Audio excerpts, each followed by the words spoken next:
بسم الله الرحمن الرحيم سبح لله ما في السماوات والأرض وهو العزيز الحكيم له ملك السماوات والأرض يحيي ويميت وهو على كل شيء قدير هو الأول والآخر والظاهر والباطن وهو بكل شيء عليم هو الذي خلق السماوات والأرض في 6 أيام ثم استوى على العرش يعلم ما يلج في الأرض وما يخرج منها وما ينزل من السماء وما يعرج فيها وهو معكم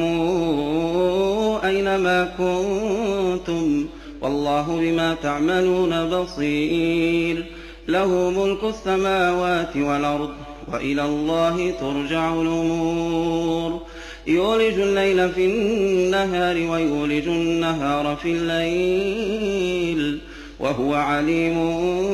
بذات الصدور آمنوا بالله ورسوله وأنفقوا مما جعلكم مستخلفين فيه فالذين آمنوا منكم وأنفقوا لهم أجر كبير وما لكم لا تؤمنون بالله والرسول يدعوكم لتؤمنوا بربكم وقد أخذ ميثاقكم إن كنتم مؤمنين هو الذي ينزل على عبده آيات بينات ليخرجكم من الظلمات إلى النور وإن الله بكم لرءوف رحيم وما لكم ألا تنفقوا في سبيل الله ولله ميراث السماوات والأرض لا يستوي منكم من أنفق من قبل الفتح وقاتل أولئك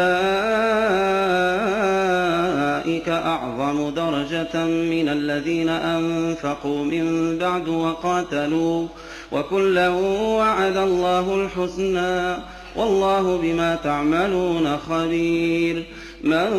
ذا الذي يقرض الله قرضا حسنا فيضاعفه له وله أجر كريم يوم ترى المؤمنين والمؤمنات يسعى نورهم بين أيديهم وبأيمانهم بشراكم اليوم جنات تجري من تحتها الأنهار خالدين فيها ذلك هو الفوز العظيم